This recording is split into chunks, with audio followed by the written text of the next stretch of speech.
Das war eigentlich herrlich zu hören, die Musikanten und unsere rumänischen Brüder und Schwestern, die herrlichen hebräischen Lieder zu singen. Danke auch Freddy für den guten Vortrag, also die Grußwort. Es war auch erquickend, schon vielmal in Israel gewesen und immer eine große Freude und einen großen Segen empfangen. Ich will jetzt lesen von Matthäus.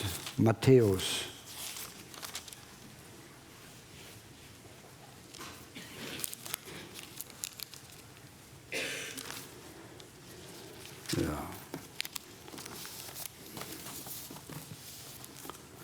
Matthäus 24.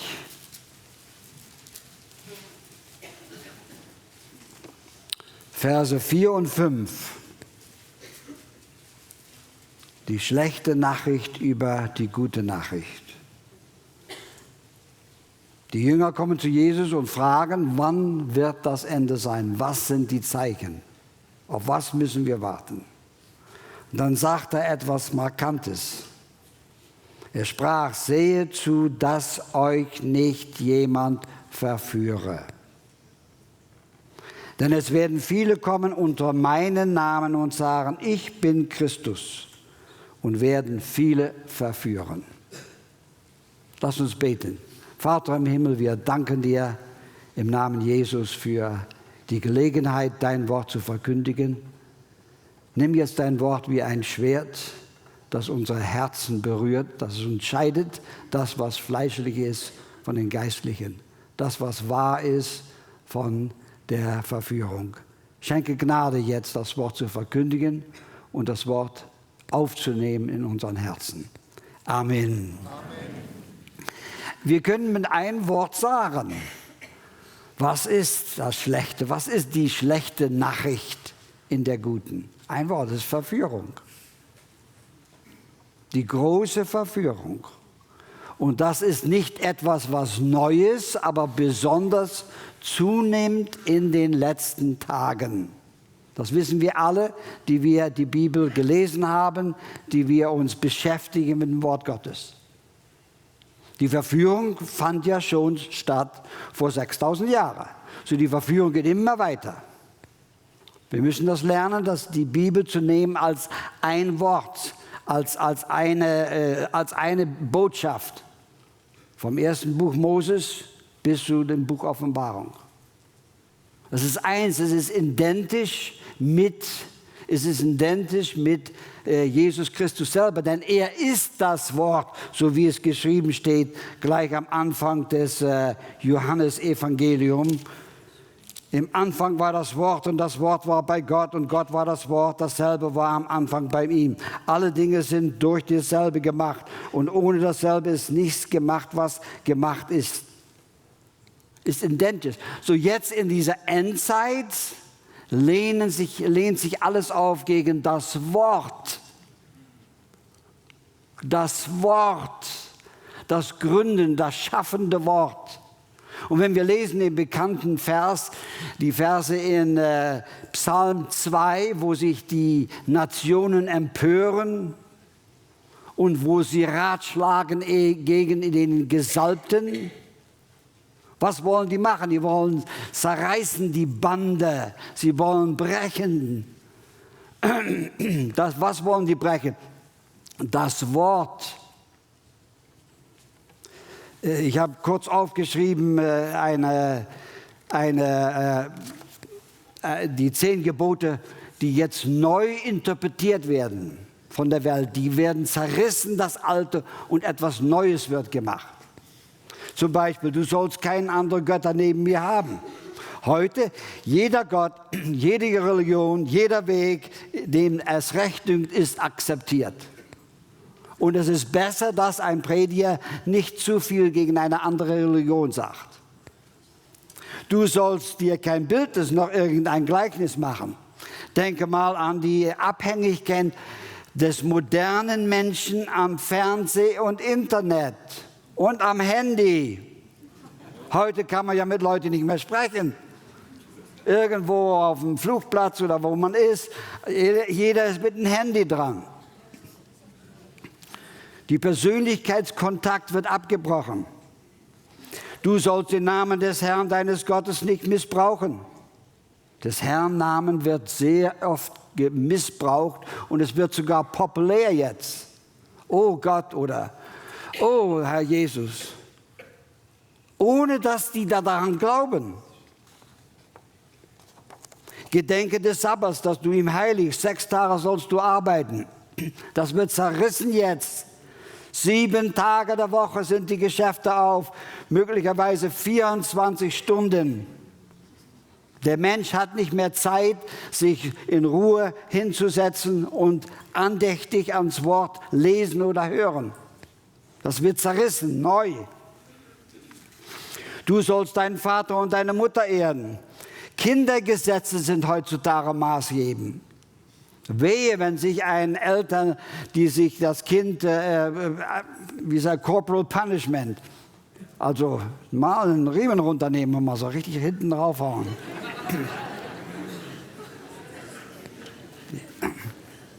War noch gar nicht so lange her, wie der Jo, du bist ja da. Ah, schön, dass du da bist, Jo. Der halt konnte nicht hören, auf der Autobahn, konnte nicht hören, 3-mal, das war genug. Ich rübergefahren, meinen Riemen runtergenommen, hinten hoch und die Leute mit dem Auto hupen und haben gesagt, ja, hau noch mehr. Jetzt willst du gleich, die würden sofort an den Handy sein und die Polizei anrufen. Ich würde sofort im Gefängnis kommen. Du sollst nicht töten. Mord an die Ungeborene ist in den meisten Ländern legal. Es wird bezahlt mit Steuergeldern. Das ist kaltblütiger Mord. Du sollst nicht Ehe brechen. Ehebruch ist heute populär. Das wird gefördert. Die Unterhaltungsindustrie, die zeigt uns, die ermutigt uns, Ehe zu brechen. Du sollst nicht stehlen. Diebstahl durch Geschäftstransaktionen ist ein großer Erfolg. Wilfried Hahn schreibt in der September-Nummer in Midnight Call und sagt, Stehlen wird in vielen Bereichen akzeptiert. Führungskräfte stehlen wie nie zuvor. Von Aktionären, Ländern versuchen, wertvolle Ressourcen von anderen Ländern, wie zum Beispiel Öl, zu stehlen. Obwohl solche Motivationen in der öffentlichen Politik formuliert werden als eine Sicherung für unseren Interessen oder den Zugang durch freien Handel. Solche Techniken sind heute Norm.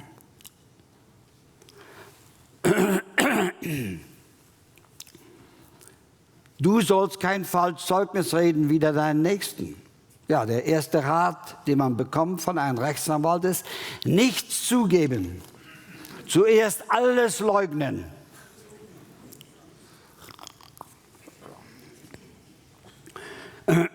Hier schreibt Hahn, schwören fälschlicherweise im Namen der Wahrheit ist das Schmiermittel unserer weltweiten wirtschaftlichen und geopolitischen Systeme. Alles wird zerrissen. Lass dich nicht gelüsten deines nächsten Hauses, lass dich nicht gelüsten deines nächsten Weibes, noch deines Knechtes, noch der Magd, noch eines Ochsen, noch eines Esels, noch alles, was der Nächste hat. Habsucht ist der Grundzutat, ist der Motor des Kapitalismus, der Motor der sogenannten freien Weltwirtschaft. Damals kam das Buch raus, wie Ronald Reagan Präsident war in den USA. Greed is good. Versteht ihr, was Greed ist? Greed ist gut. Gier, Habgier ist gut. Wenn man dieses behaupten würde, dass man es halten sollte nach den 10 Geboten, nach den Grundprinzipien, die nötig sind, um ein kulturelles und funktionierendes System einzuführen in irgendein Land, da würde alles kaputt gehen. Heute wird alle die Werte werden umgekehrt.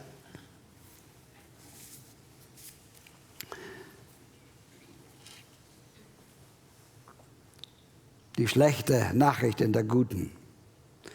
Lass mal mal gucken, ganz kurz in der Geschichte von den ersten Weltreichführer, Nebukadnezar. Der Nebukadnezar, der war doch wirklich ein brutaler, tyrannischer Mensch. Ich meine, wer kann einen Menschen ernst nehmen, der sagt, es ist mir empfohlen, er hat einen Traum gehabt, ruft alle seine Wissenschaftler, alle diejenigen, die das sollten, ja, Traumdeuters und so weiter und so fort, und sagte, ja, es ist mir empfohlen, werdet ihr mir den Traum nicht anzeigen und ihm deuten, so sollt ihr in Stücke zerhauen und eure Häuser schändlich zerstört werden, sagt Daniel 2, Vers 5. Also das gibt es doch nicht, das ist doch brutal. Aber wenn wir die Bibel lesen, interessant, sagt die Bibel, dass er das goldene Haupt ist, das Beste. Unsere Zeit, die wir mit der Demokratie begöttern, wo Menschen selbst entscheiden tun, ist die schlimmste, ist die schlechteste Regierung. Und ich möchte nicht unter Nebukadnezar leben. Ich lebe lieber unter die Demokratie. Das müssen wir ja alle zugeben. Aber Gott sieht es auf ganz andere Weise. Denn der Nebukadnezar war ein Mann, der sich bekehrt hat. Und hat anerkannt den Gott Israels. Anerkannt den Gott, den Daniel diente. Heutzutage ist das alles abgeschaltet. Du kannst ja nicht mehr Gott nennen in der Politik. Du kannst auch nicht mehr, ich habe auch noch einen Zettel hier, der sagte, Gott wird jetzt, soll auch rausgenommen in der schweizerischen, in der Schulen oder irgend sowas auch. Es muss alles abgeändert werden. Es muss Platz gemacht werden für einen neuen Gott. Und das kommt nicht morgen oder übermorgen, das ist schon in Vorbereitung vor 6000 Jahren. Ich denke manchmal, wir versuchen es, alles in der Zukunft zu schieben. Ich habe gerade jetzt die letzten Wochen habe ich gelesen in der Offenbarung, und das ist mir eigentlich so aufgefallen, wo es steht wo ist es jetzt? Ja, Kapitel 6. Interessant. Dann sagt es in Vers 4, und es ging hinaus ein anderes Pferd, das war rot. Und dem, der da drauf saß, ward gegeben, den Frieden zu nehmen von der Erde.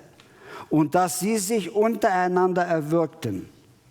Und ihm ward ein großes Schwert gegeben. Ist das Vergangenheit, Gegenwart oder Zukunft? Ich behaupte, das ist auch Vergangenheit, Gegenwart und Zukunft. Denn Friede war nicht auf Erden, seitdem der Mensch hinausgejagt wurde aus dem Paradies. Da gibt es keinen Frieden mehr.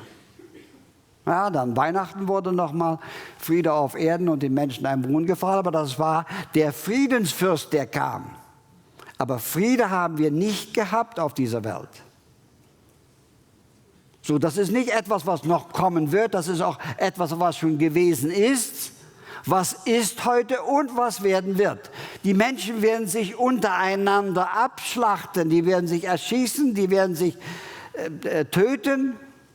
Seitdem der Kain seinen Bruder Abel totgeschlagen hat, hat die Menschheit nicht aufgehört, sich gegenseitig totzuschlagen. Das geht weiter so. So, das müssen wir ein bisschen beachten, dass dieses ein Ganzes ist. Gott sieht es von himmlischer Perspektive, von einer ganz anderen Weg, als wir es sehen.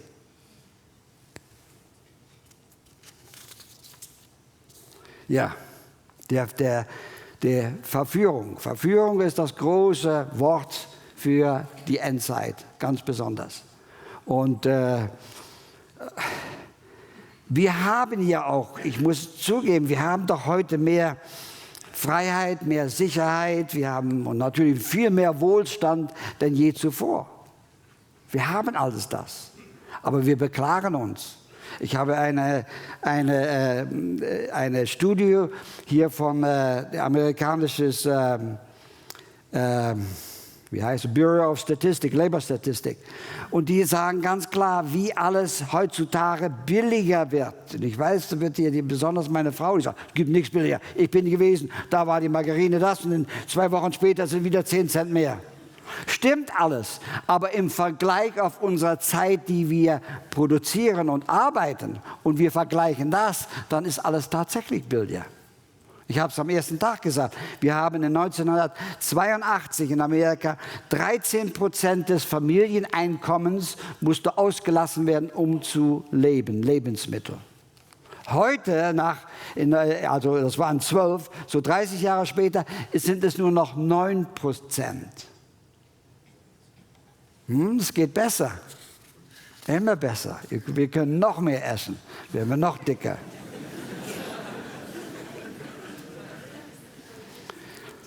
Seht zu, dass euch nicht jemand verführe. Und Verführung kann nicht getan werden durch Gewalt. Verführung ist durch kluge Worte, durch Systeme, durch Handlungen in der Politik, durch Handlungen im Geschäftswesen, durch Handlungen im Wirtschaftswesen. Und langsam und sicher werden wir hinweggetan von unser totaler Verlass auf Gott und Verlass auf uns selber.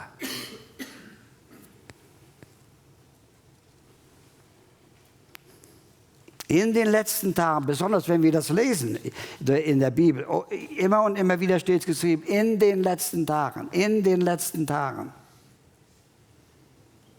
So der Erfolg der Menschheit blendet die Menschheit. Aber, und die Gefahr besteht eben das blendet auch die Gemeinde Jesus. Denn Jesus sagt das ja zu der Gemeinde. Er sagt das zu seinen Aposteln. Er sagt das nicht zu der Welt. Viele werden kommen in meinen Namen. Und sie sind da. Wir hören sie. Wir lesen sie. Und jetzt wird es sogar so, dass man fast den Unterschied nicht sehen kann zwischen einem Prediger, der das Antichristentum verkündigt, und einem Prediger, der die Wahrheit verkündigt. Da müssen wir ganz vorsichtig sein. Müssen wir ganz hören, was ist das Motiv seiner Predigt? Die Wahrheit, wir können manchmal die Wahrheit so verdrehen, dass es nachher gar keine Wahrheit mehr ist. Oder wir können die Wahrheit sagen, die aber nicht die Wahrheit ist, weil die Person, die das sagt, gar nicht von der Wahrheit ist. Das hat der Norbert Lied ja so ganz klar erklärt. Wir müssen aufpassen, wenn jemand über Gott redet, über die Bibel redet und über Jesus redet, der sie gar nicht kennt. Das sind Fremdlinge. Die reden wunderbare Botschaften in der Bibel, haben große Versammlungen, aber kennen Jesus nicht. Nur mal ein Beispiel in Apostelgeschichte 16, Vers 16 und 17. Da sehen wir, wo der Paulus, lass uns es lesen, dann ist es viel besser, als ich es erkläre. Es geschah aber, da wir zum Gebet gingen. Das ganz intime Zeit, wenn wir zum Gebet gehen. Dass eine Magd uns begegnete und hatte einen Wahrsagergeist und trug den Herrn viel Gewinn zu mit ihren Wahrsagen. Die folgte allenthalben Paulus und uns nach, schrie und sprach, diese Menschen sind Knechte Gottes, des Allerhöchsten, die euch den Weg zur Seligkeit verkündigen. Das war doch total die Wahrheit. Danke für das Wasser, Peter. Kommt mir gerade zur richtigen Zeit. Das war doch die Wahrheit. Heute, wenn jemand das sagen würde am Fernsehen oder dann schreien wir, oh Halleluja, preise den Herrn. Paulus hat das gleich erkannt. Das ist die Verkündigung des Evangeliums in voller Wahrheit, aber nicht bei einer Person, die Jesus kennt. Und das ist die große Gefahr. Das ist die andere große Gefahr. Wir hätten hätten wir die noch eingeladen, als vielleicht sollte noch einen Vortrag halten und das ist ja wunderbar. Die zeigen euch den Weg, die sagt die völlige und ganze Wahrheit. Und doch war es eine Lüge. Nämlich, wenn sich Leute bekehrt hätten und sie wären in der Gemeinde geblieben, dann werden Leute durch eine dämonische Verkündigung mit der Wahrheit verführt worden. Und das ist heute im vollen Zug. Und das ist weltweit. Wir wissen zum Beispiel, was Jesus sagt zu den Leuten, die ihn kennen. In Matthäus, dieser bekannte Schriftstück, ist das in Matthäus 7, ja. In Matthäus Kapitel 7. Da sagt Jesus im Vers 17, also ein jeglicher Baum bringt gute Früchte, aber ein fauler Baum bringt arge Früchte. Ein guter Baum kann nicht arge Früchte bringen und ein fauler Baum kann nicht gute Früchte bringen. Ein jeglicher Baum, der nicht gute Früchte bringt, wird abgehauen und ins Feuer geworfen.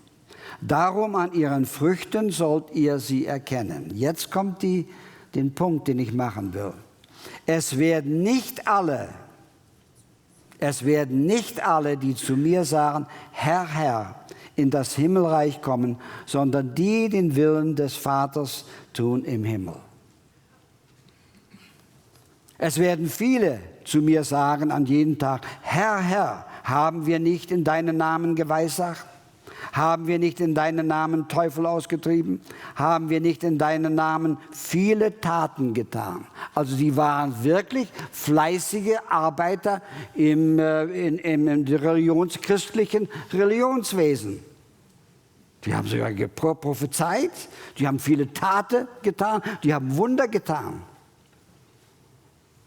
Und natürlich, sie nennen den Herrn Herrn. Das meint, das sind in Anführungsstriche Christen. Deswegen sage ich es immer und immer wieder und ich bekomme dafür Zunder so gesagt, das sind nicht unsere Feinde, die draußen sind. Ob es die Kommunisten oder die Atheisten sind oder die Musulmaner oder die Hindus oder die Buddhisten, das sind nicht unsere Feinde. Die Feinde kommen aus unserer und sind in unserer Gemeinde. Und die wollen in jedes Herz einschleichen. Wenn der Teufel nur das kann, das habe ich ausgelegt in unserem Buch, den Satans letzter Sieg. Der hat einen Siegesmarsch. Der geht immer weiter, immer weiter.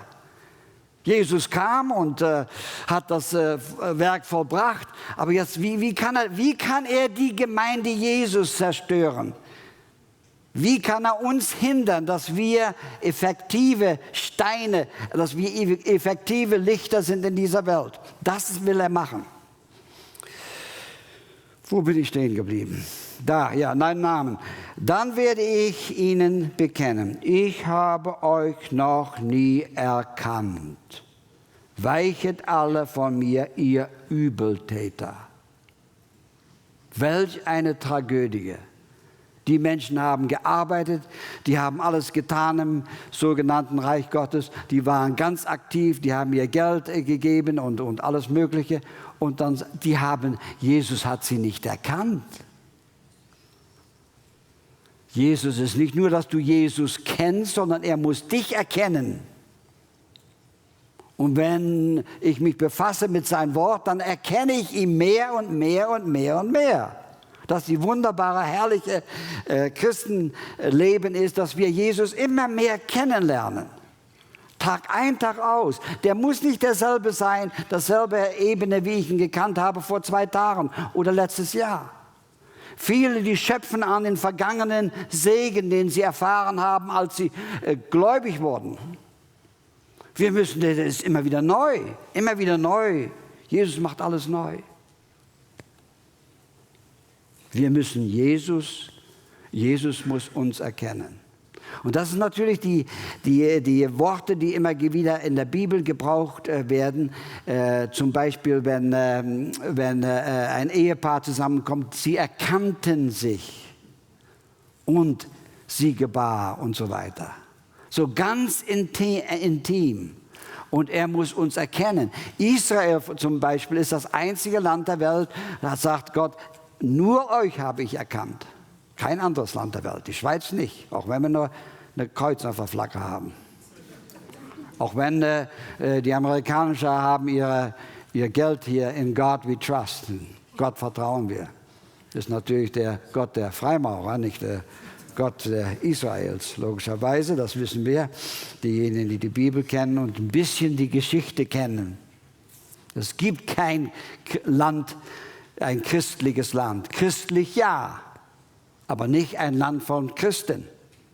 Das haut nicht hin. Ich bin da viel in Opposition, was will ich sagen? Es gibt kein Land, das eine Verheißung hat, dass wir eine christliche Regierung haben sollen. Denn das würde ja widersprechen, die Anweisung, die wir haben, wir sollen unserer Regierung gehorsam sein. Was meint das? Dann müssen wir uns ja selber gehorsam sein. Das haut auch nicht hin. So, wir sind ein auserwähltes Volk als Gläubige. Und das steht ich denke, es ist in 1. oder 2. Petrus.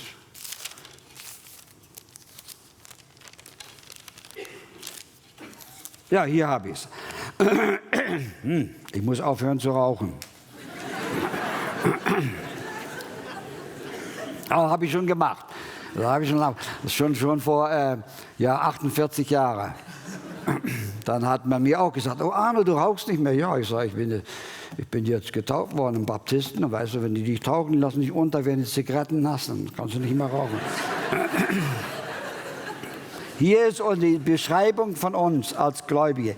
Ihr aber seid das auserwählte Geschlecht, das königliche Priestertum, das heilige Volk, das Volk des Eigentums, das ihr verkündigen sollt, die Tugenden des, der euch berufen hat, von der Finsternis zu seinem wunderbaren Licht. Das ist die Gemeinde Jesus. Und wir können das die andere Sache legen in 2. Mose 19, aber da habe ich jetzt keine Zeit für. Das sind wir. Wir sind ein ganz besonderes und auch oft das komisches Volk. Ja, ganz komische Charaktere sind unter uns. Und ich bin der Erste davon. Ja. Genau noch 2 Minuten und 33 Sekunden. Ja, dann noch ganz kurz wegen der Verführung. Und das ist eigentlich die schlechte Botschaft in der guten. Die Verführung ist so groß und wird noch schlimmer in diesen letzten Tagen, dass wir eben diesen falschen Jesus, dieses falsche Evangelium und diesen falschen Geist fast nicht unterscheiden können. Und das steht ja geschrieben in 2. Korinther 11, wo wir lesen in Vers 4. Denn so, der da zu euch kommt, ein anderer Jesus predigt. Also es gibt einen anderen Jesus, der mitpredigt hat, den wir nicht gepredigt haben, oder einen anderen Geist empfängt, den ihr nicht empfangen habt, oder ein anderes Evangelium, die ihr nicht angenommen habt. So, es gibt diese Imitation vom Echten zum Unechten. Aber es ist so haarscharf, sieht es gleich aus, dass man es nicht sehen hat, wenn man nicht wach ist. Deswegen sagt Jesus, wachet und betet, auf dass ihr nicht in Anfechtung fällt. Wenn wir wachen und wenn wir beten und wenn wir uns befassen mit seinem Wort, dann erkennen wir die schlauen, hinterlistigen Wege, die Satan gebraucht, um die Gemeinde zu verführen. Der hat kein Interesse an die Moslems und die Atheisten und die Buddhisten und wie sie alle heißen. Da hat er kein Interesse, die hat er ja schon alle. Die sind ja alle schon sein. Aber was er will die Gemeinde Jesus, das Licht auslöschen. Deswegen, es steht da im Vers 13, denn solche falsche Apostel und trügerische Arbeiter verstellen sich zu Christi Aposteln.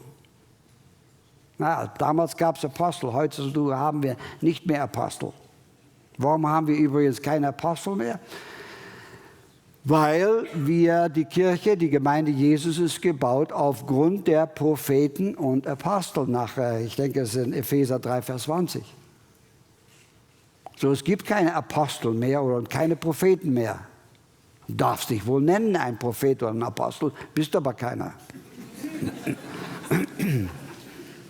Darum ist es nicht ein großes, wenn sich auch seine Diener verstellen als Prediger der Gerechtigkeit, welches Ende sei, wird nach ihren Werken. So, was soll ich sagen noch? Zum Letzten, ich kann nur das wiederholen, was in der Bibel geschrieben steht. Wachet und betet, besonders jetzt in dieser Zeit. Die Verführung wird größer und größer, von Tag zu Tag. Und nur der festhält an Jesus, kann die Krone behalten. Lass uns beten. Vater, wir sagen dir Dank für dieses klare Wort, das wir in der Bibel lesen und für die Warnung, dass wir in den letzten Stationen der Endzeit angekommen sind und dass die Verführung eben noch größer wird. Und deswegen bitte ich jetzt, dass du jeden von uns ganz neu erquickst durch deine Wahrheit. Und dass jeder von uns sagt Nein zu der Sünde, Nein zu der Verführung und Ja zu Jesus. Näher, mein Gott, zu dir. Amen.